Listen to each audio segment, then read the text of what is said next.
اللہ تعالیٰ نے دین سراسر خیر خواہی کو بنایا ہے. الدین النصیحہ. ہماری زبان میں نصیحت کہتے ہیں کسی کو اچھی بات کرنا، کوئی سمجھانے کے انداز میں. نصیحت کا مطلب ہے خیر خواہی، اس اگلے کا بھلا چاہنا. اس کا مفہوم تو بہت وسیع ہے. ہم صرف بات کرنے کو نصیحت سمجھتے ہیں، وہ بھی خیر خواہی کی ایک چیز ہوتی ہے. سراسر خیر خواہی ہے. سود کیا کرتا ہے؟ سراسر ظلم، بالکل مزاج شریعت کے برعکس ہے سود. یہ بیان چل رہا ہے پچھلے چند دنوں سے اسلامی معیشت اور اس کا تقابل سود کے ساتھ. تو اسلام کی بنیاد ہے خیر خواہی، ہمدردی، سخاوت، ایثار، قربانی. اور سود کی بنیاد ہے بخل، حرص، طمع، ظلم. بالکل یہ دو متضاد بنیادیں.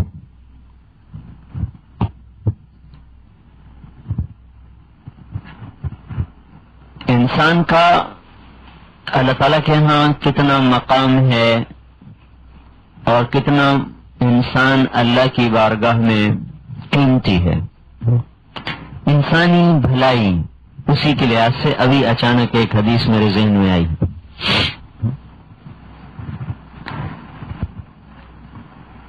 قیامت کے دن اللہ تعالیٰ ایک شخص سے ارشاد فرمائیں گے، یا ابن آدم مرضت فلم تعدنی.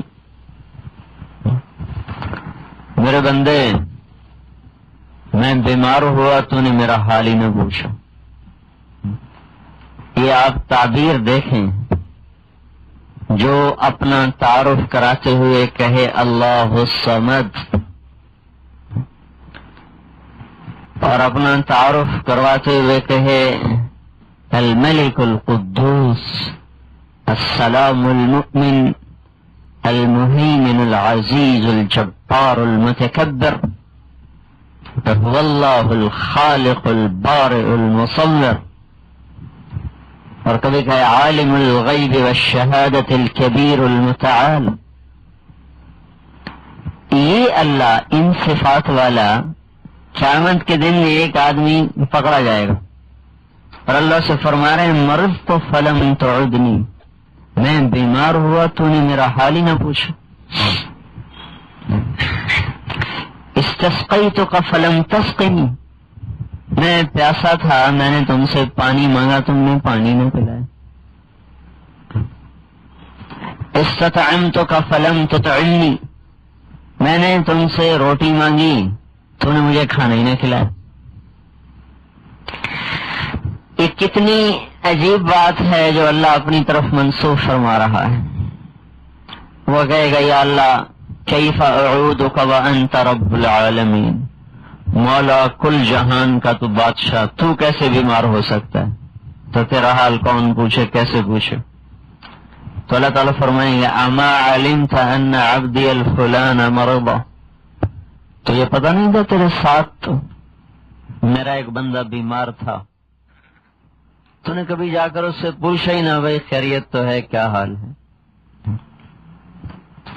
اما لو عدته لوجدت ذلك عندي، اگر تو اس کا حال پوچھ لیتا تو یہ ایسا تھا جیسے تو نے میرا حال پوچھا، اور اس کا صلہ مجھ سے پا لیتا. پھر اللہ کہے گا یا ابن آدم استسقیتک فلم تسقنی، میرے بندے میں نے پانی مانگا، میں پیاسا تھا، تو نے مجھے پانی نہ پلایا. وہ آگے پھر یہی کہے گا کیف اسقیک وانت رب العالمین، یا اللہ تجھے پانی کیسے پلاتا؟ تو رب العالمین، اوروں کو پلانے والا تو کہاں سے پیاسا؟ تو اللہ تعالیٰ فرمائیں گے اما علمت ان عبدی الفلان استسقاک فلم تسقہ، تجھے یاد نہیں ایک مسافر پردیسی تیرے در پہ آیا تھا، چند گھونٹ پانی مانگے تھے اس نے، تو نے وہ بھی نہ پلائے۔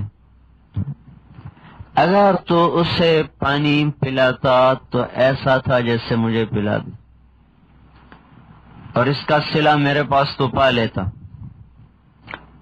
پھر تیسری دفعہ اے ابن آدم استطعمتک فلم تطعمنی، میرے بندے مجھے بھوک لگی تھی اچھی خاصی، میں نے تم سے روٹی مانگی، تو نے ایک لقمہ بھی نہ کھلایا، فلم تطعمنی، تم نے مجھے کچھ بھی نہ کھلایا۔ وہ پھر یہی کہے گا یا اللہ کیف اطعمک وانت رب العالمین، یا اللہ تجھے کون کھلا سکتا، تو رب العالمین ہے۔ تو اللہ تعالیٰ ارشاد فرمائیں گے اما علمتا، وہ یاد نہیں ایک بندہ آیا تھا تیرے در پہ، کھانا مانگا تھا، کھلا دیتا۔ لو اطعمتہ لوجدت ذلک عندی، اگر تو اسے کھلاتا ایسا تھا جیسے مجھے کھلایا، اور اس کا صلہ مجھ سے پا لیتا۔ اب آپ اس سے اندازہ لگے، اچانک یہ حدیث مجھے یاد ہے ابھی بیٹھے بیٹھے، اب آپ یہ اندازہ فرمائیں کہ بے عیب ذات، تصور تخیل سے بالا تر ذات، ہر کمی کوتاہی نقصان ضرورت سے پاک ذات، حاجت خواہش طلب ہر چیز سے پاک ذات، اپنی طرف کتنی کمزور چیزوں کو منسوب فرما رہا ہے۔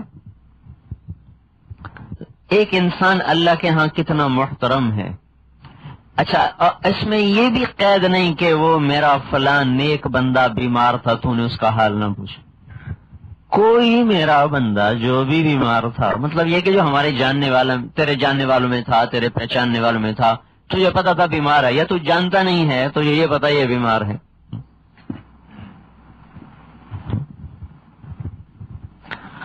تو ہمارے جو دادا تھے نا مرحوم،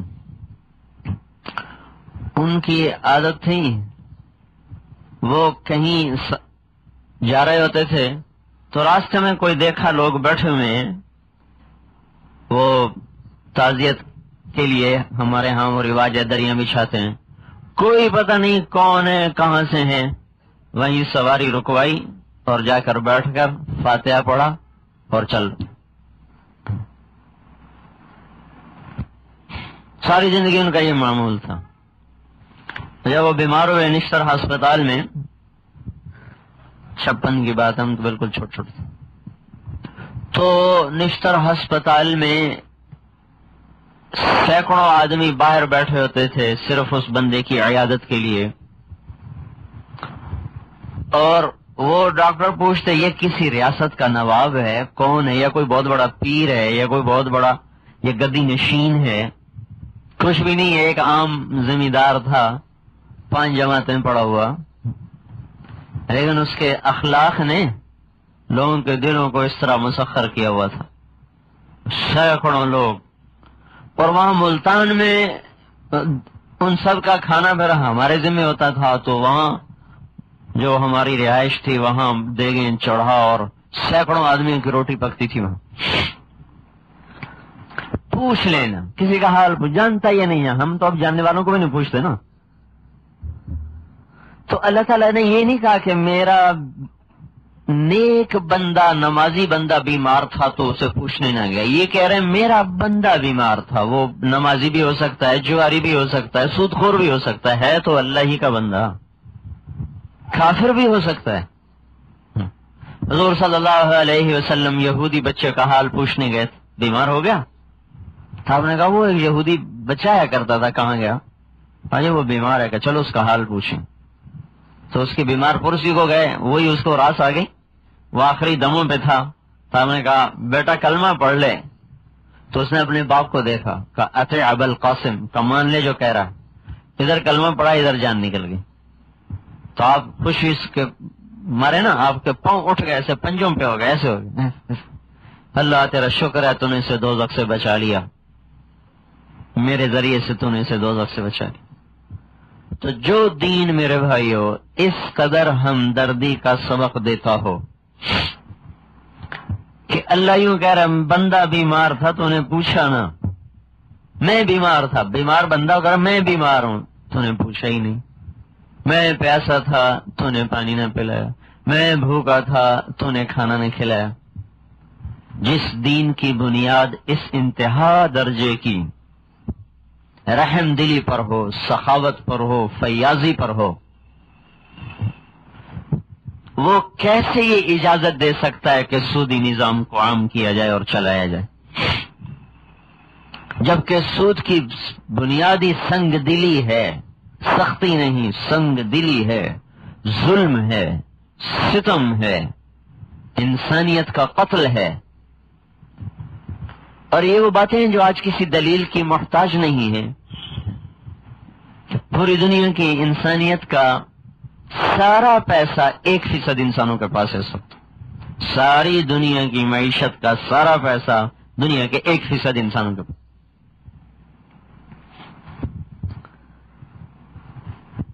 یہ سود کا لازمی نتیجہ ہے.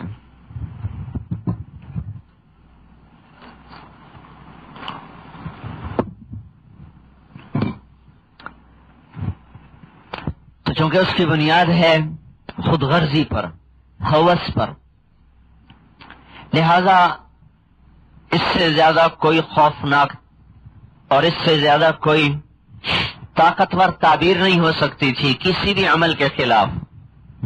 کتنی بڑی بدکاری ہے زنا، شراب، جوا، چوری، ڈاکہ، جھوٹ، غیبت، قتل. کسی کے لیے اعلان جنگ کوئی نہیں، اور سود کے لیے کا میرا اعلان جنگ ہے، کیونکہ اس کی تباہی ایک قوم، ایک معاشرے پر نہیں آتی بلکہ ساری کی ساری نسلیں اس میں تباہ و برباد ہو جاتی. تو دین سراسر خیر خواہی کا نام ہے، نصیحت کا نام ہے، اور اس حد تک خیر خواہی ہے کہ خود اللہ کہہ رہا ہے کہ میں بیمار ہوں تو نے پوچھا ہی کوئی نہ، میں بھوکا ہوں تو نے کھانا نہ کھلایا، میں پیاسا ہوں تو نے پانی نہ پلایا. تو جہاں اللہ اپنے بندے کی اس قدر رعایت کرتا ہو کہ اس کے پوچھنے کو اپنا پوچھنا سمجھتا ہو، وہاں یہ کیسے اجازت دی جا سکتی ہے اتنے ظالمانہ ترتیب کی اور نظام کی؟ تو اللہ جل جلالہ نے اس لیے بات ختم کی الذین ينفقون اموالهم باللیل والنہار سرا وعلانیہ فلهم اجرهم عند ربهم ولا خوف علیہم ولا هم يحزنون. یہاں تک بات تھی اسلامی طرز، مطلب یہاں کوئی اسلامی معیشت کے اصول بیان نہیں ہوئے، اسلام میں کیا حلال ہے کیا حرام ہے، تجارت کیسے کرنی، زراعت کیسے کرنی، نہیں. یہ جو چند پچھلے 2 رکوع ہیں انہوں نے اسلامی معیشت کے قائم کرنے کے لیے جو بنیادیں ہیں ان کا اس میں بیان. وہ بنیاد ہے اللہ کے نام پہ لگانا، ایثار، قربانی، ہمدردی، سخاوت، اور اللہ کے نام پہ لگاتے ہوئے پھر مخلوق سے کچھ نہ چاہنا، احسان نہ جتلانا، تکلیف نہ دینا، حقیر نہ سمجھنا، یہ ساری بنیاد. تو آخری جملے پر بات ختم کی کہ جو اللہ کے نام پہ خرچ کر رہے ہیں، کبھی چھپ کے، کبھی کھل کے، کبھی دن میں، کبھی رات، تو فلہم اجرہم عند ربہم، تو اللہ تعالیٰ فرما رہے ہیں ان کا اجر ان کے رب کے ذمے ہو گیا. میں نے پرسوں بتایا تھا کہ ایک آدمی کہتا ہے ادا کر دوں گا، دوسرا کہتا ہے میرے ذمے ہو گیا. تو دونوں میں کتنا فرق ہے؟ ادا کر دوں گا، وہ کہتا ہے میرے ذمے ہو گیا، زمین آسمان کا فرق ہے اس میں. فلہم اجرہم عند ربهم مبتدا بعد میں آ گیا، خبر پہلے آئی ہے. تو عند ربهم یہ ساری ایسے خوبصورتی سے ہمیں تسلی دی ہے کہ اگر میرے نام پہ خرچ کرو گے تو ڈرو نہیں، ضائع نہیں ہوگا، ضائع نہیں ہوگا. اور ولا خوف علیہم ولا هم يحزنون، کہ غم نہ کرو جو پیسہ چلا گیا ہے، خوف نہ کھاؤ کہ پتہ نہیں اس کا عوض ملے گا کہ نہیں ملے گا. لیکن وسیع مفہوم، لا خوف علیہم ولا هم يحزنون، نہ ان پر دنیا میں کوئی غم ہے، نہ دنیا میں کوئی خوف ہے، نہ ان پر آخرت میں کوئی غم ہے، نہ آخرت میں کوئی خوف ہے. اور سارے مصائب کا خلاصہ اگر بیان کیا جائے تو اس کے لیے دو الفاظ، ایک غم ایک خوف. انسان جن مصیبتوں سے گزر رہا ہوتا ہے ان کی وجہ سے جو طبیعت میں کیفیت پیدا ہو رہی ہوتی ہے اس کو غم کہتے ہیں. آئندہ جو آنے والے خطرات وہ سمجھتا ہے یا دیکھتا ہے، اور ان خطرات کو سمجھتے ہوئے جو کیفیت اس کے دل میں پیدا ہوتی ہے اس کو خوف کہتے ہیں. جیسے آج کل سارے پاکستان میں کیفیت بنی ہوئی ہے، کیا ہوگا، اس جنگ کا کیا بنے گا، اور یہ خوف ہے.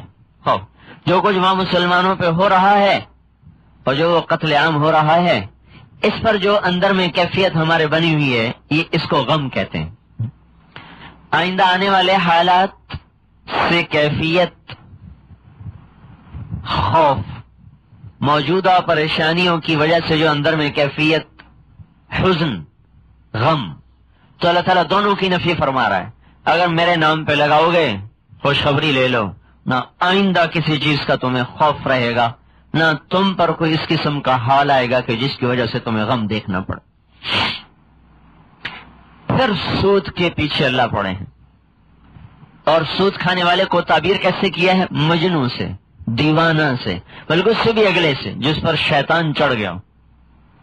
شیطان اصل میں تو جن ہوتا ہے، جن جو لوگوں میں کہتے ہیں میرے اوپر جن آ گیا، صحیح، شریعت اس کو تسلیم کرتی، جنات کا اثر ہوتا ہے.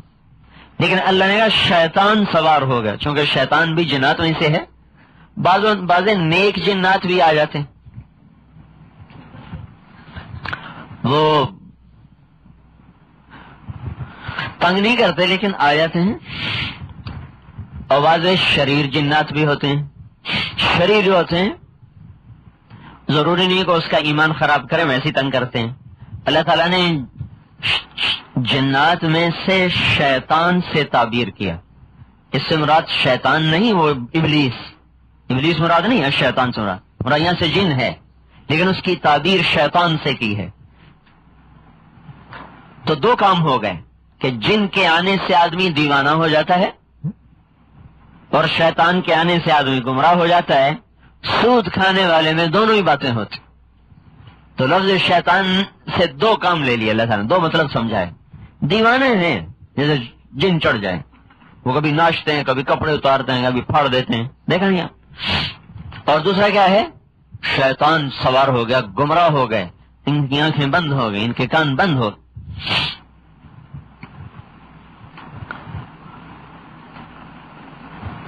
اور اسی نادانی کی وجہ سے وہ کہہ رہے ہیں کہ انما البیع مثل الربا.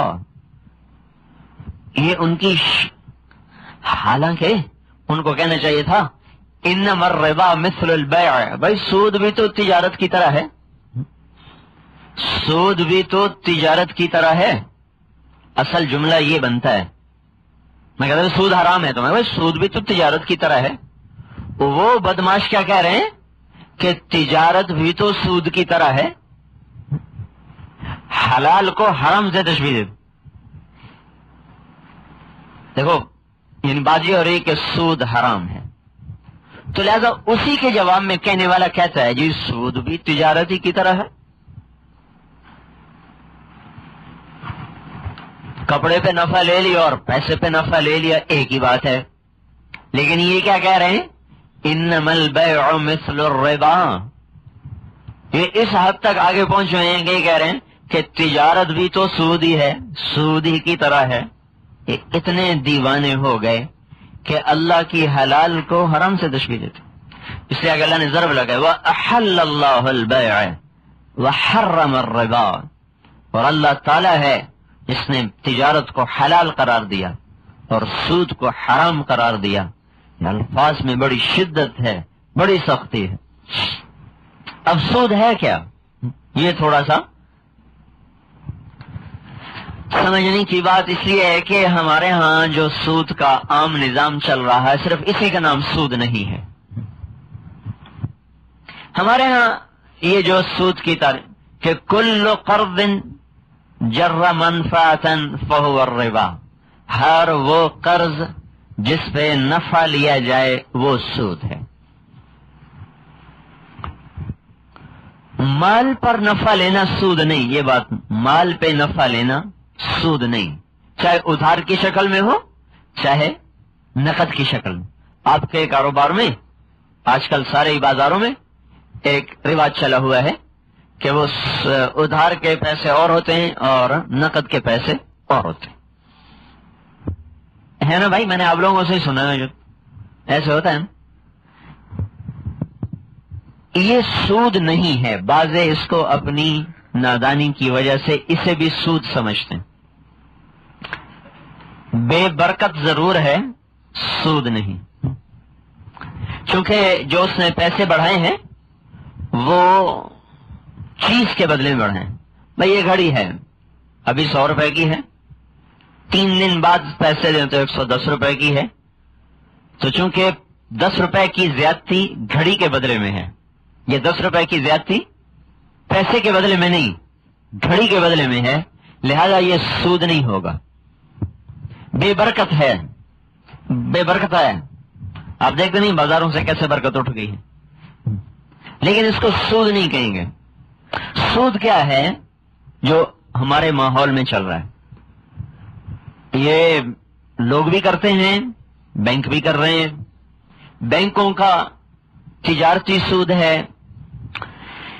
یہ بھی اس زمانے میں موجود تھا. ایک بڑا اعتراض یہ ہوتا ہے کہ حضور کے زمانے میں تو اس قسم کا سود تو تھا ہی نہیں، لہذا یہ کیسے حرام؟ یہ تو آج کل کی ضرورت کی وجہ سے ایجاد ہوا. حضور صلی اللہ علیہ وسلم کے زمانے میں بھی تجارتی مقصد کے لیے بعض قبائل کو سود پہ مال دیا کرتے تھے. مالدار قبیلہ تھا بنو ثقیف، یہ سود پہ قبیلوں کو پیسے دیتا تھا. اور شخصی طور پر بھی اب بھی ہے. ایک میرے پاس چپڑاسی آیا، ایک شہر دیر اسماعیل خان کا، کہا جی بھانجا بیمار تھا، میں چپڑاسی، میری کیا اوقات، تھا اس کو کینسر. بڑی لوگوں سے اپیل کی، کسی نے کچھ نہیں دیا. کسی نے پھنسا دیا کہ یہ لوگ ہیں، یہ پیسے دیتے ہیں، ان سے قرضہ لے لو، تھوڑا تھوڑا کر کے ادا کر دیں. کہا جی میں غریب آدمی، میں ایسا پھنسا سود میں، اب میری تو چمڑی بھی اترتی ہے اور دے بھی چکا ہوں، پھر بھی رقم اتنی کی اتنی کھڑی ہوئی ہے،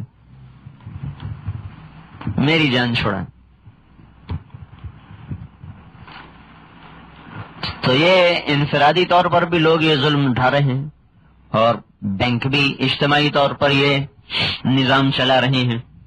پیسے پر نفع لینا، چیز پہ نفع لینا، چاہے ادھار کی شکل میں چاہے پیسے کی نقد کی شکل میں، اس کو سود نہیں کہتے.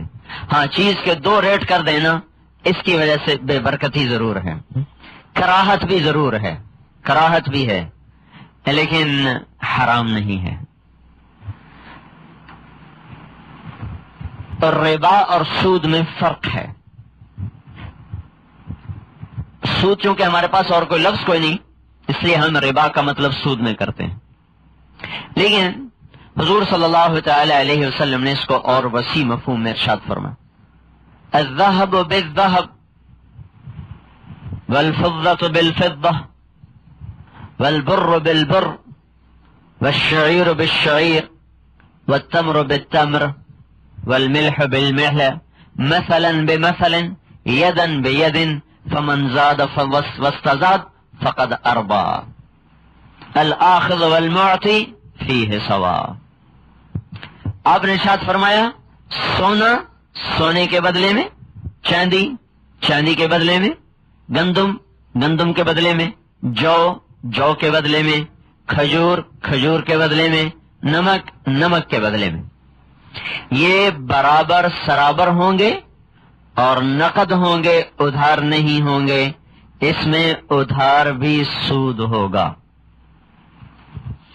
جو اس میں زیادتی کرے اور زیادتی چاہے تو وہ سود لینے والا ہے، اور دینے والا اور لینے والا دونوں گناہ میں برابر کے شریک ہیں۔ یہ 2 تولے ہے، میں اس کے بدلے میں آپ کو 1.5 تولہ سونا دیتا ہوں، یہ سود ہے۔ یہ چاندی 1.25 سیر پرانی، اس کے بدلے میں یہ نئی چاندی 1 سیر، یہ سود ہے۔ یہ گندم اس کو گھن لگا ہوا ہے، یہ گندم خراب ہے، اس میں بھوسا ہے، یہ 2 من کے بدلے میں آپ کو 1.5 من دی جائے گی، یہ سود ہے۔ یہ کھجور ردی ہے، ہماری کھجور اعلی ہے، 2 سیر کے بدلے میں آپ کو 1.5 سیر دی جائے گی، یہ سود ہے۔ یہ نمک اچھا ہے، یہ نمک برا ہے، کمزور ہے، 2 سیر کے بدلے میں 1.5 سیر۔ اسی طرح ہمارے ہاں زمینداروں میں یہ ہوتا ہے، بھائی یہ 2 ایکڑ لے لو، یہ سارا کلر ہے، اور اپنا 1 ایکڑ مجھے دے دو۔ تو پاکستانی گورنمنٹ نے بھی زمین کی اقسام بنائی ہوئی ہے، 1 نمبر، 2 نمبر، 3 نمبر، 4 نمبر، پھر آگے اس کو یونٹ بنائے، کہیں کو یونٹ 10 ہیں، کہیں کے 4 ہیں، کسی کے 70 ہیں، کسی کے 72 ہیں۔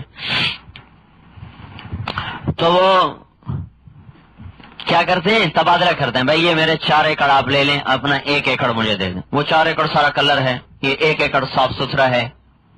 وہ جو 4 ایکڑ لینے والا ہے وہ مزدور قسم کا آدمی ہے، وہ کہتا ہے چلو ٹھیک ہے، میں محنت مزدوری کر کے اس کو آباد کر لوں گا۔ وہ دوسرا زمیندار بڑا آدمی ہے، وہ کہتا ہے چلو میرے 4 گئے ناکارہ، مجھے 1 کارآمد مل گیا۔ یہ بھی سود میں اللہ کے نبی نے شامل فرمایا۔ پھر اس میں ادھار کو بھی یدن بے یدن، یدن بے یدن، مثلا اب سونے کے بدلے میں سونا تو ہے نہیں، اب سونے کے بدلے میں پیسہ ہے، تو آپ نے جا کر تیار کردہ علمی کیسٹ گھر، کیسٹ ملنے کا پتہ نوٹ فرمال ہے۔ علمی کیسٹ گھر، دکان نمبر 5، فاطمہ پلازا، نجد تبلیغی مرکز، مدنی مسجد، federal be area, Karachi. Phone number 63700813 یا یدن بے یدن، مثلا اب سونے کے بدلے میں سونا تو ہے نہیں، اب سونے کے بدلے میں پیسہ ہے، تو آپ نے جا کر چاندی خریدی، کب کل پیسے آ جائیں گے، یہ کل تک کا جو ادھار ہے یہ بھی سود ہے۔ اور سونا خریدا، یہ عورتیں عام طور پر سونا کے زیورات خریدتی ہیں، کچھ پیسے دے دیے، اچھا یہ باقی پیسے بعد میں آپ کو دے دیں گے، یہ ادھار بھی اس میں سود ہے۔ یدن بے یدن، ایک ہاتھ دو دوسرے ہاتھ لو، مثلاً بے مثلاً، پورا دو پورا لو، برابر لو برابر دو، بھائی یہ اچھا ہے یہ برا ہے، یہ بھی یہ تخصیص کوئی نہیں ہے۔ اس کو بھی اللہ تعالیٰ کے رسول صلی اللہ علیہ وسلم نے سود میں شامل فرمایا۔ بلکہ اگر قرض خواہ اور مقروض کا پہلے سے لینے دینے میں ہدایہ چل رہے ہیں پھر تو ٹھیک ہے، اگر قرضہ اٹھانے کے بعد اگر مقروض قرض خواہ کو جا کر کوئی ہدیہ دیتا ہے تو اس کو بھی علماء نے منع فرمایا ہے، یہ سود تو نہیں ہے، لیکن کہا کہ یہ بھی سود کے قریب ہے، لہذا ہدیہ بھی نہ دیا جائے، نہ لے، ہدیہ مت لے، ممکن ہے یہ اس کے عوض نہ بن جائے۔ امام ابو حنیفہ رحمۃ اللہ علیہ ایک شخص سے ملنے گئے تو دروازے پہ دستک دے کے دھوپ میں کھڑے ہو گئے، اس کے گھر کے سائے کے نیچے نہیں کھڑے ہوئے، دھوپ میں کھڑے ہو۔ انہوں نے کہا جب وہ نکلا دیکھا تو دھوپ میں کھڑے، کہا حضرت آپ سائے میں آ جاتے، کہا بھائی کہیں سود نہ بن جاتا، قرضہ لینا تھا اس سے، تو کہا کہیں یہ اس کے سائے سے نفع اٹھانا کہیں سود نہ بن جائے۔ تو پیسے پہ نفع لینا، چونکہ کوئی مال نہیں، کوئی چیز نہیں، اور مدت کو شریعت نے کوئی مال نہیں کاؤنٹ کیا کہ یہ 1 سال کے لیے جو ہم نے پیسہ دیا تو یہ سال جو دیا ہے تو اس سال کا کچھ تو ہمیں ملنا چاہیے، اس کو شریعت نے کاؤنٹ نہیں کیا۔ موجودہ اس نظام نے کس طرح انسانیت کو چوس لیا۔ ایک آدمی کے پاس 1 لاکھ روپے ہوتا، وہ جا کے 50 لاکھ بینک سے لے آتا، ذاتی پیسہ صرف 1 لاکھ اور لوگوں کا پیسہ 50 لاکھ، لوگوں کے پیسوں سے کاروبار کیا، اپنا 1 لاکھ ہے، جب نفع آیا تو 50 لاکھ کا سارا نفع اس کے گھر، اور جب نقصان آیا تو لوگوں کے 50 لاکھ ڈوبے، اس کا تو صرف 1 لاکھ گیا ہے، اور وہ بھی پہلے سے وہ نکال کے الگ کر لیتے ہیں، اور کبھی کسی کا پیسہ واپس ہوا پاکستان کے اندر کیا کریں گے، ڈھک لو، یہ فیکٹری کھڑی اٹھا لو۔ انہوں نے تو پہلے ہی بینک والوں سے مل کے اس کو کروڑ کا 2 کروڑ اسیس کروایا ہوتا ہے، پہلے تو اس کی قیمت ہی زیادہ لگوائی ہوتی ہے۔ تو کتنا بڑا ظلم ہو رہا ہے میرے بھائیوں، اتنی بڑی انسانیت پر زیادتی ہو رہی ہے اس سود کے نظام سے۔ ایک شخص کے بچے کے پاس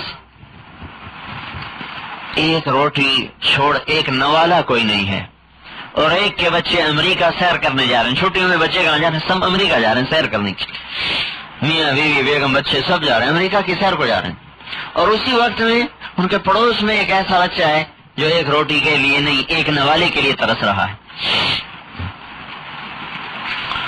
تو پیسہ لوگوں کا اٹھایا، اس سے کام کیا، بینک والے لوگوں کو بے وقوف بناتے ہیں، تھوڑا سا سود ان کو دیتے ہیں، ان کی دینے کی شرح کم، لینے کی شرح زیادہ، اور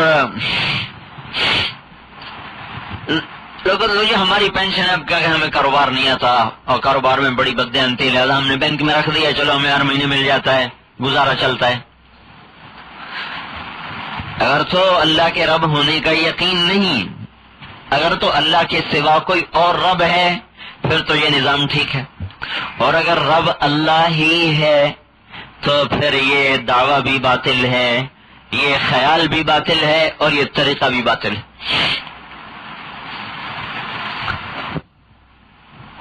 کہ جب وہ پہلا تعارف کروائے، پہلا تعارف، پہلی قرآن کی سطر الحمدللہ رب العالمین سے کہے، الحمدللہ رب العالمین، اور آخری بات جب ختم کرے تو کہ قل اعوذ برب الناس، گویا سارا قرآن ربوبیت کے درمیان پہلا لفظ بھی رب اور آخری لفظ بھی رب، ربوبیت سے شروع کر کے ربوبیت پہ ختم فرمایا، قل اعوذ برب الناس پہ ختم ہو رہا ہے نا قرآن، شروع ہو رہا ہے للہ رب العالمین، الحمد للہ رب العالمین۔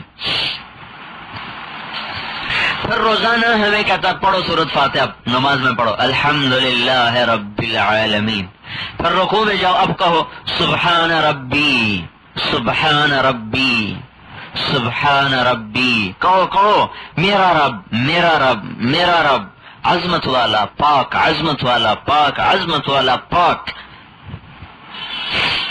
سبحان اللہ صرف کیوں نہیں کہہ رہا، صبح تصویر تو ہے سبحان اللہ العظیم سبحان اللہ العظیم سبحان اللہ العظیم، ٹھیک ہے، اگر کوئی یہ کہہ بھی دے تو بھی ٹھیک ہے، لیکن ہمارے نبی نے رب کا اضافہ فرمایا، کہو سبحان ربی العظیم۔ پھر سمع اللہ لمن حمدہ کے بعد اللہم لک الحمد اللہ کہہ دیتا، اللہ کا نبی سکھا تھا کہ نہیں کہو ربنا لک الحمد، پھر رب کو لاؤ، پھر سجدے میں سر رکھو، پھر کہو سبحان ربی الاعلی سبحان ربی الاعلی سبحان ربی الاعلی۔ تو ساری نماز میں ربوبیت کو اللہ تعالیٰ نے دہرایا، رب رب رب، کھڑے ہو کر کہو رب، رکوع میں کہو رب، پھر اٹھو کہو رب، پھر زمین پہ جاؤ کہو رب رب، اللہ ہے اللہ ہے، عظمت والا بلندی والا، عیب سے پاک، جس کو ایسا رب مل جائے پھر وہ کہے کہ پھر میرا بنے گا کیا؟ اگر میں نے سود نہ کھایا تو میرا بنے گا کیا؟ جو فرعون جیسے کو بٹھا کے کھلائے، سانپ کو روزانہ کھلائے، تہ خاک چلنے والے کیڑوں کو کھلائے، کالے پانیوں میں تیرنے والی مچھلیوں کو کھلائے، ہواؤں میں اڑنے والے ان پتنگوں کو. یہ جو مچھر ہے نا، مچھر جو رب مچھر کو کھلاتا ہے آپ کے خون سے، جو پال پال کے حلال حرام اندر گیا ہوا ہے، اگر وہ آنکھوں سے دیکھتا تو ہم تو بڑے چالاک تھے، ہم نے تو اندھیرا کر دیا تھا، ہمیں روشنی میں سونے کی عادت نہیں، وہ تو بیچارہ دیواروں میں ٹکرے مارتا رہتا. اللہ نے اس کو اندھیرے اجالے میں برابر کر دیا. سو جاؤ، بے شک بالکل گھپ اندھیرا کر دو، کب تو کوئی نہیں اس کو نظر آئے. تھوڑی دیر بعد پتہ چلے گا کان کے پاس اس کی بھوں بھوں بھوں ہو رہی ہوگی. ارے تو خبیث کہاں سے آ گیا؟ ہم نے تو بالکل اندھیرا کیا تھا، یہ کہاں سے آ گیا؟ اور اس کی تو آنکھیں بھی اتنی چھوٹی ہیں، اللہ نے اس کے ناک تیز کر دی. یہ آنکھوں پہ نہیں آتا، خوشبو پہ آتا ہے، ہمارے جسم کی خوشبو پہ آتا ہے. پھر اتنے سخت اندھیروں میں، لیکن یہ آپ دیکھیں ہم اتنی بڑی آنکھوں سے، ہمارے 26 کروڑ بلب ہیں، صرف ہماری آنکھوں میں 100 مچھر سما سکتے ہیں. روز کی کتنی چھوٹی آنکھیں اور کتنا اندھیرا ہے، وہ اس میں مسام دیکھ لیتا ہے کہ یہاں سے میرا کام بن سکتا. تو پھر وہ وہاں ہمیں کاٹتا ہے. کس سے؟ سونڈ سے نہیں، اس کے باریک باریک آریاں ہیں منہ میں لگی ہوئی، ان آریوں سے ہمیں کاٹتا ہے. جب کاٹتا ہے تو وہاں سے خون باہر آتا ہے، اور چونکہ بڑا چھوٹا سا سوراخ ہوتا ہے تو فوراً جو اللہ تعالیٰ نے ہمارے اندر سسٹم ایک بنایا ہے باڈی ریئیکشن کا، کہ فوراً کہیں تھوڑا سا زخم ہو جائے تو ایک دم وہاں خون کے اندر ایک مادہ ہے جو اس کو جما دیتا ہے، بند کر دیتا ہے. اگر یہ مادہ نہ ہوتا، ایک جیلی ہوتی ہے جو فوراً اوپر آتی ہے اور زخم کو بند کر دیتی، اور اوپر وہ سخت طے آ جاتی. اگر یہ بات نہ ہوتی تو ایک زخم لگا ہوا سارا خون نکل جاتا. تو ایسا طاقتور سسٹم اللہ تعالیٰ نے ہمارے اندر پیدا فرمایا ہے کہ ادھر زخم لگا، ادھر خود ہی اندر سے وہ مادہ تیزی سے چاروں طرف سے بھاگا بھاگا آتا ہے اور فوراً اوپر لیپ کر دیتا. تو جب یہ مچھر کاٹتا ہے تو ایک دم اوپر لیپ ہو جاتا ہے. تو اس اللہ تعالیٰ نے اس کو اتنی کیمسٹری سکھائی ہوئی ہے کہ اس کے لیے مجھے کون سا کیمیکل استعمال کرنا ہے کہ یہ اس کا سسٹم فیل ہو جائے. تو وہ اپنے منہ سے ایک سیکریشن چھوڑتا ہے، ایک رس چھوڑتا ہے، اس کو وہاں پھینکتا ہے جہاں وہ جیلی آ چکی ہوتی ہے. وہ مچھر کیا اور مچھر کی اوقات کیا اور اس سے نکلنے والا وہ سیکریشن کیا، لیکن وہ ایک کوئی ملی لیٹر کا کوئی ہزارواں حصہ جو ہی جا کر خون سے ٹکراتا ہے تو ہمارا وہ سسٹم فیل ہو جاتا ہے اور خون پھر وہاں چلنا شروع ہو جاتا ہے. یہ آرام سے اپنی سونڈ بھرتا ہے اور ہمارا مذاق اڑاتا ہوا چلا جاتا ہے کہ روک لو، بڑے آئے تھے سسٹم بنانے والے، یہ دیکھو میرے رب نے مجھے تمہیں سے کھلا دیا. جو اللہ مچھر کو پالنے کے لیے اتنی کیمسٹری اس کو سکھا دے تو مجھے اس کا سسٹم فیل کرنے کے لیے یہ چاہیے. اور وہ سیکریشن خود کہاں سے بناتا ہے؟ وہ تو خود اللہ اس کے اندر بناتا ہے. تو وہ اللہ یہ جو بیٹھے ہوئے ان کو اللہ بھول جائے گا، ان کو نہیں کھلائے گا کہ ان کو ضروری بینکوں میں پیسے رکھ کے کھانا ہے. اور کیسا خوبصورت نام دیا، سیونگ اکاؤنٹ. Saving account. اور اللہ کا بندو رڑ گیا سب کچھ، کہتے ہیں سیو ہو گیا، تو سارا ہی برباد ہو گیا. بربادی کو آبادی کریں، سیونگ اکاؤنٹ. یہ بڑے چال باز ہیں، یہ ایمان کو بھی لے جا رہے ہیں اور مال کو بھی لے جا رہے ہیں. بینکوں سے کون نفع اٹھا رہا ہے؟ کسی ریڑھی والے کو بینک قرضہ دے گا؟ کسی 4 ایکڑ کے کاشتکار کو بینک قرضہ دے گا؟ وہ تو ان کو دہلیز میں نہیں داخل ہونے دیتا. تو نام تو یہ دینے کا غریبوں کی فلاح کے لیے بینک کے ادارے ہیں، پر ان اداروں سے نفع کون اٹھا رہا ہے؟ وہی سرمایہ دار. ان کو تو سرمایہ دار کہنا ہی غلط ہے، وہ تو ہمارے لوگوں کے سرمایہ سے سرمایہ دار. مجھے خود ایک 2 ملین کا مالک ہے، کہا جی ہم کیا سرمایہ دار ہیں، لوگوں کا پیسہ ہے، ہم بنے ہوئے شیخ صاحب، ہم میاں صاحب بنے ہوئے، پیسہ لوگوں کا. ایک ظلم تو یہ کیا کہ وہ پیسہ صرف ڈاکوں اور لٹیروں کے لیے مخصوص کر دیا، کسی غریب آدمی کے لیے کوئی. پھر جب وہ ڈوبتا ہے تو اس کے معافی کے بھی بڑے طریقے انہوں نے سیکھے ہوئے. ہمارا ایک رشتہ دار تھا، 4 ایکڑ ٹوٹل اس کی زمین تھی. اس پاگل نے کسی کے کہنے پہ کوئی 50,000 قرضہ لے لیا، کوئی 3 دفعہ اس کو جیل میں جانا پڑا 50,000. اور اس سے 2 فرلانگ کے فاصلے پر ایک دوسرا زمیندار تھا، وہ بھی ہمارا دوست جانے والا، اس پر 50 لاکھ قرضہ تھا. اس کے ڈیرے میں بینک والا آ نہیں سکتا.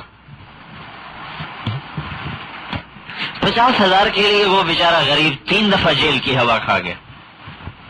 اور اس میں 50 لاکھ تھا، نہیں کوئی نہیں جا سکتا وہاں لینے کی. بڑے بڑے ذمہ دار ہیں، یہ بیچارہ 4 ایکڑ کا کاشتکار ہے.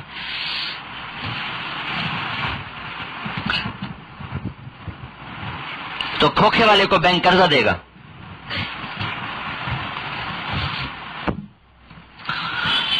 تو ہمارے دوست ہیں، اب وہ اللہ کے فضل سے تبلیغ میں لگ گئے، شوگر ملیں ہیں ان کی، اور میرے خیال میں وہ پہلا شوگر مل والا ہے جس کے 3 چلے لگے ہیں. اور اس نے ساری کہانی سنائی کہ کس طرح ہیرا پھیری سے میں نے 80 کروڑ روپیہ بینکوں سے ہاتھ میں ٹوٹل 50 لاکھ تھا. وہ کوئی بینک والوں کی شرط ہوتی بھی اتنا فیصد ہونا چاہیے مالک کے پاس، تو اس پر اس کے مطابق قرضہ ہوتا ہے. ایسے کھلے تھوڑے دیتے ہیں. تو میرے پاس ٹوٹل 50 لاکھ تھا، 80 کروڑ قرضہ لیا. کیسے کسی کو ساتھ ملا، کسی کو دانا ڈال، کسی کو بے وقوف بنا. پھر آگے واپس کرنے کا بھی خیال کوئی نہیں تھا، یہی کہیں گے بھائی ہم تو دیوالیہ ہو گئے، یہ پڑھیے اٹھا لو. وہ تو اللہ نے 3 چیلے لگوا دیے. تو آؤ کہنے لگا مول صاحب اب کیا کروں، مر گیا، اگلے سال میں موت آ گئی تو کیا بنے گا. میں نے کہا نیت کرو کہ یا اللہ میری توبہ اور آئندہ نہیں کروں گا، تو انشاءاللہ معافی ہو جائے گی. اور 2 کام کرو، کوئی جائیداد مت خریدو، کاروبار مت بڑھاؤ، جتنا نفع ہے اتارنا شروع کرو. کہنے کا ہاں یہ بات سمجھ میں آئی. کہا ہمیں تو شیطان یہ چکر دیتا ہے نا بھائی، ایک پروجیکٹ اور لگا لو، ایک اور لگا لو، ایک اور لگا لو، تو ہماری تو اگلی نسلیں بھی اس میں پھنس جاتی. کہنے کا مجھے اس میں 5 برس لگیں گے پھر بھی نکلنے کے لیے. اس سال ملاقات ہوئی تو کہنے کے بس انشاءاللہ 1 سال اور ہے اور اللہ تعالیٰ مجھے پاک کر دے گا. یہ ستارہ والے ماشاءاللہ نکل گئے. ان کے وہ چودھری غفور کا جب انتقال ہوا تو میں گیا تھا تعزیت کے لیے، تو یہ ادریس سے اور ان کے والد دونوں بیٹھے تھے. تو میں نے ان سے بات کی، اللہ نے آپ کو اتنا دے دیا ہے کہ 11 پشتیں بھی بیٹھ کے کھائیں، آرام سے تو کھا سکتے، تب آپ سود چھوڑیں. اور طریقہ میں نے کہا میں بتاتا ہوں آپ کو، یہ جو میں نے کہا نہ کوئی جائیداد بنائیں اور نہ کوئی نیا پروجیکٹ لگائیں، اللہ اتار دے گا. 1 سال بعد ملاقات ہوئی، 1 سال بعد. تو ادریس کہنے لگا مجھ سے مول صاحب 1 سال میں 1 روپے کی اینٹ نہیں خریدی ہم، ورنہ فیصلہ آباد میں کوئی جائیداد بکتی تھی پہلے ہمیں پوچھا جاتا تھا کہ میاں صاحب وہ فلاں جگہ بک رہی لینی. 1 روپے کی اینٹ نہیں خریدی اور اللہ کے فضل سے دھڑا دھڑ اتار رہے ہیں. اور غالباً پچھلے سال ان کا اخباروں میں آ گیا کہ ہم نے اللہ تعالیٰ سے صلح کر، اور ہم نے اپنے سارے اس کمپنی کو سود سے نکال لیا. جو نیت کرتے ہیں اللہ تعالیٰ نکال لیتا ہے. اچھا، تو ایک ظلم تو یہ ہوا کہ لوگوں کا پیسہ لوٹا. دوسرا ظلم کیا کیا کہ نقصان سے بچنے کے لیے انشورنس کا پھندا ڈال دیا. وہ بھی مالداروں کی انشورنس ہوتی ہے، غریب کی کون، سائیکل بیچارے ریڈی والے کی کون انشورنس کرے گا. پھر وہ آپس میں مل کے کبھی مل کو آگ، جب دیکھا گھاٹے میں جا رہا ہے فیکٹری کو آگ لگا دی. چل بھائی سارے پیسے کھڑے ہو گئے، مل کو آگ لگا دی، سارے پیسے کھڑے ہو گئے. کوئی 1 لاکھ 2 لاکھ 5 لاکھ انشورنس والوں کے جیب میں ڈالا، اور چل بھائی خود ہی آگ لگا کے وہ بھی اپنے پلے میں ڈال دی. تو اپنے نقصان کو کور کرنے کے لیے ایک اور حرام کام شروع کر دی. اور اس نے لمبی، جو دیکھو کتنی بڑی عمارت بنی کھڑی ہے وہ چنوٹ بازار کے باہر، ایک ایک اینٹ جو اللہ کے خلاف اعلان جنگ کر رہی اس کی، انشورنس والوں کی. ایک حدیث میں آتا ہے کہ جس قوم میں زنا پھیل جائے اور سود پھیل جائے ان پر اللہ کا عذاب حلال ہو گیا. فقد استحل العذاب، انہوں نے اپنے اوپر اللہ کے عذاب کو حلال کر لیا. تو یہ کس طرح تیزی سے پھیلا ہے؟ سود کے ساتھ ساتھ زنا پھیلتا ہے، کیونکہ جب حرام لقمہ جاتا ہے تو اس کے ساتھ ہی مستیاں سوچتی ہیں. تیسرا کام کیا کیا کہ کبھی ایسا ہوتا ہے کہ ریٹ گر جاتا ہے تو اس سے بھی نقصان ہوتا ہے، اس کے لیے سٹے کا کاروبار شروع کر دیا. مال ہاتھ میں آنے سے پہلے ہی پرچی پہ آگے بھیج دو. سودر منڈی میں دیکھو پرچی پہ سودے ہوتے ہوتے ہوتے ہوتے ہوتے کہاں سے کہاں خالی لکھت پڑھت پرچیوں پہ، اور کہاں سے کہاں ہر کوئی اپنے جیب میں پیسہ ڈالتا جاتا. 1 سال آگے تک کے سودے کیے بیٹھے. جو کپاس ابھی ہم چن رہے ہیں، ابھی ہماری چنائی شروع ہو چکی ہے، اس کپاس کے کپڑے کے بھی سودے ہو چکے ہیں. اس کپاس نے ابھی تو میں نے کل پوچھا، انہوں نے کہا جب ریٹ اچھا نہیں ابھی تو نہیں بیچنی چاہیے. میں نے کہا چلو رکھو. تو اس کپاس نے پہلے جننگ فیکٹری میں جانا ہے، وہاں سے روئی بننی ہے، پھر ٹیکسٹائل میں جانا ہے، وہاں اس کا دھاگا بننا ہے، پھر آگے اس نے ویونگ میں جانا ہے، اس کا کپڑا بننا ہے، پھر پرنٹنگ میں جانا ہے، اس پر چھپائی ہونی ہے، پھر جا کر بازار میں آنا ہے. لیکن یہ کپاس جو ابھی ہمارے ہاتھ سے آگے نہیں گئے، جو ہم کاشت کرنے والے ذمہ دار ہیں، اس کے کپڑے کا بھی سودا ہو چکا ہے.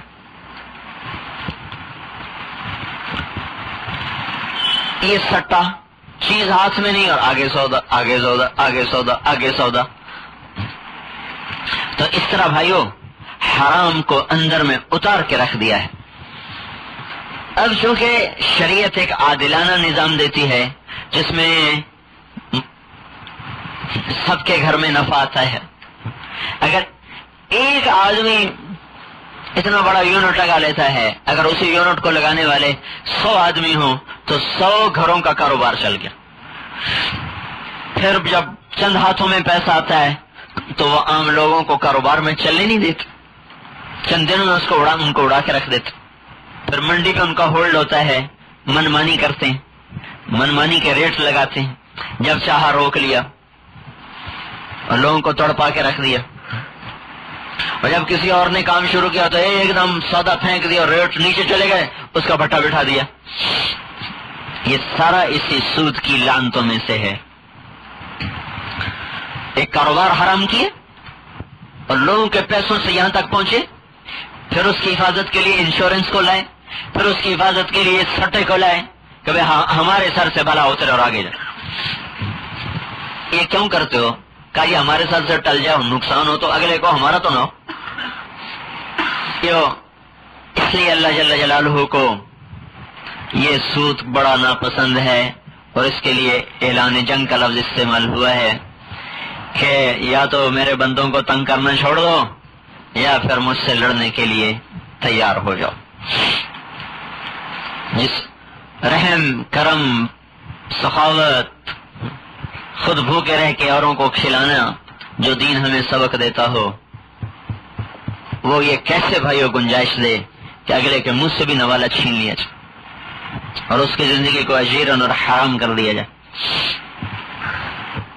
اس لیے اللہ تبارک و تعالی نے اس کی ساری قسموں کو حرام کر دیا. ایک اور ہیرا پھیری بھی ہے،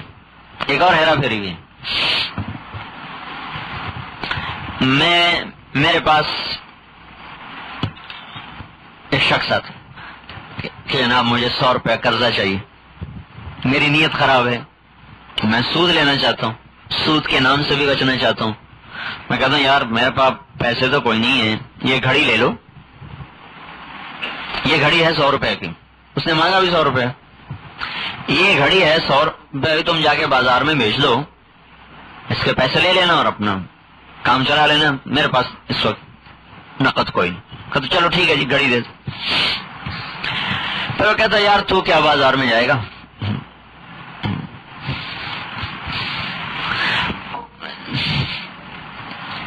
کہتا ہے تو یہ لے 90 روپیہ لے لے اور گھڑی مجھے دے دے، تیرا یہی کام ہو جائے گا، تو پتہ نہیں بازار میں کہاں تک کھائے گا. تو اس کو دیے 90 اور ذمے پڑ گئے اس کے 100، چونکہ اس کو پہلے 100 روپے میں بیچ چکا ہے وہ گھڑی کہ تو یہ، اور پھر اس کو 90 دے کر واپس لے لی، تو ذمے اس کے 100 کر دی اس کو 90۔ اس کو عینہ کہتے ہیں، عینہ یہ ایک قسم، اور اس سے مراد ہر قسم کی ہیرا پھیری جو تجارت میں چل رہی ہے۔ تبایعتم بالعینہ، جب تم ہیرا پھیری کی تجارتیں کرو گے، ورضیتم بالزرع، اور زمینداری کے پیچھے ہاتھ دھو کے پڑ جاؤ گے، واخذتم اذناب البقر، اور بیلوں کی دمیں پکڑ لو گے، سوائے زراعت کے تمہیں کوئی سوچے گا نہیں۔ یہ کبھی آپ ہمارے دیہاتوں میں جائیں نا تو آپ کو پتہ چلے گا کہ زمینداروں کا کیا، سوائے آج کل کپاس کے اور کوئی تذکرہ ہی نہیں آپ کو ملے گا۔ کپاس کپاس کپاس، ادھر چلے جاؤ تو گنا گنا گنا، یہ سرگودے کا الگ، یا کنو، سٹرس، مالٹا کنو، مالٹا کنو، آج کل آلو آلو آلو آلو ہی۔ فاخذتم اذناب البقر، بیلوں کی دمیں پکڑ لو گے، وترکتم الجہاد، اور جس کام کو تمہیں بھیجا گیا، جس کے لیے امت وضع کی گئی، وجاہدوا فی اللہ حق کا جہاد ہے، اٹھو اللہ کے نام پر جہاد کے لیے، تو تم چھوڑ دو گے، سلط اللہ علیکم ذلہ، اللہ تمہیں ذلیل و خوار کر دے گا۔ جو آپ میں تاجر بیٹھے ہوئے ہیں، علماء سے پوچھیں کہ میرا یہ کاروبار ہے، اس کا یہ طریقہ ہے، کہیں اس میں کوئی شق حرام ہے تو بتائیں، کوئی سود ہے تو بتائیں، کوئی غلط ہے تو بتائیں، کوئی ناجائز ہے تو بتائیں، تاکہ میں اپنے لیے اور اپنے بچوں کے لیے حرام نہ اکٹھا کروں، کم از کم حلال تو کھلاؤں۔ اس لیے کہ بعض اوقات آدمی نادانی میں کر رہا ہوتا ہے، وہ اس کی نیت نہیں ہوتی کہ میں غلط کام کروں، لیکن اسے پتہ ہی کوئی نہیں ہے غلط۔ اس لیے بھائی اس کا ضرور خیال کریں، علماء سے پوچھیں۔ یہاں دارالعلوم بڑا مدرسہ ہے، تو ان حضرات کے پاس آپ لوگ تشریف لے جائیں، ان سے پوچھیں کہ یہ ہمارا یہ طریقہ ہے، اس میں ہمارے لیے جائز کیا ہے، ناجائز کیا ہے۔ جو جائز ہو اس کو اختیار کریں، جو ناجائز فوراً چھوڑنے کا ہو فوراً چھوڑیں، فوراً نہیں چھوڑنے کا تو استغفار شروع کریں اور چھوڑنے کی ترتیب بنائیں، آہستہ آہستہ آہستہ آہستہ آہستہ سے نکلنے کا نظام سوچیں، تو اللہ تعالیٰ انشاءاللہ اس میں سے نکلنے کی ترتیب بھی بنا دے گا۔ اللہ تعالیٰ ہم سب کو عمل کی توفیق بخشے۔ اور بھائی بڑا آسان ہے ماحول میں جا کے چھوڑنا۔ میں نے آپ کو پرسوں بھی واقعہ سنایا تھا کہ سالم کردی مدینہ منورہ سے آیا، جو اتنا بڑا چیف تھا بینکوں کا، 20 دن یہاں لا کے راستے میں نکلا اور جا کے سارا چھوڑ دیا۔ 1 لاکھ ریال اس کی تنخواہ تھی، 1980 82 83 84 85 86 87 88، 1 لاکھ ریال اس کی تنخواہ ماہانہ۔ یہاں 20 دن تبلیغ میں نکلا، جاتے جا کے نوکری چھوڑ دی، تو انہوں نے اس پہ جرمانہ لگا دیا۔ اتنا جرمانہ لگایا کہ جو کچھ کمایا تھا سارا بیچ کے جرمانہ ادا کرنا پڑا، اور باہر ایک دیہات میں اس کا چھوٹا سا کچا گھر تھا، اس میں جا کے شفٹ ہو گیا۔ اس گھر میں خود کھانا کھا کے 1999 میں حج پہ گیا، اور اس سے پہلے وہ یہاں 20 دن لگا کے گیا تھا، اور وہاں ہمیں اس کی خبر ملی کہ سالم کردی نے یہ کر دیا۔ تو اب اگلے سال ہی اللہ تعالیٰ نے ہمیں حج کی جماعت میں جانا ہوا، تو مدینہ منورہ پہنچے تو نے کہا بھی تمہارا کھانا میرے گھر، ہم تو ضرور چلیں۔ اور دیکھا تو ایک کچا گھر تھا مدینہ منورہ سے کوئی 7-8 میل باہر دیہات کی طرف، کہاں محل میں رہنے والا، کہاں کچا گھر، کہاں 1 لاکھ ریال 1 مہینے میں لینے والا، اور کہاں کیا کام کیا پھر بدوؤں سے جا کر بکریاں لی، بکریاں، وہ بکریاں لا کر مدینے کی بکر منڈی میں بیچی، اس سے اس کو 500 ریال نفع ہوا۔ وہ 500 ریال نفع لے کے جب کچے گھر میں آیا تو خود بھی خوشی سے رو رہا اور بیوی بھی خوشی سے رو رہی کہ آج پہلا دن ہے ہمارے گھر میں حلال پیسہ آیا۔ تو یہ تبلیغ میں جانا ہے، یہ انسانی شخصیت کو اجاگر کرنے میں بڑی مدد دیتا ہے۔